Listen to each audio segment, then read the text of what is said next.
इस्लामाबाद के sector D12 में नस्ब किए गए सुनहरी हाथों में गेंद थामे एक मुजस्समे ने चंद ही घंटों में सोशल मीडिया पर हंगामा बर्पा कर दिया।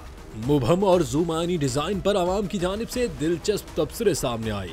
किसी ने इसे फन कहा तो किसी ने सवाल उठाया कि आखिर ये कहना क्या चाहता है। ये मुजस्समा ईरान एवेन्यू पर नस्ब किया गया था, लेकिन मंजूरी के बगैर लगने पर CDA हरकत में आ गई।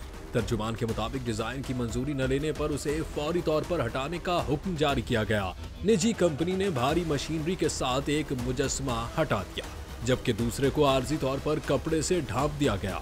सोशल मीडिया पर दिलचस्पी के बायस बनने वाला ये फन पारा अब तारीख का हिस्सा बन चुका है, लेकिन इसने ये जरूर साबित किया कि फन अगर वाज़ेह न हो तो तासुर छोड़ने में देर नहीं लगती है।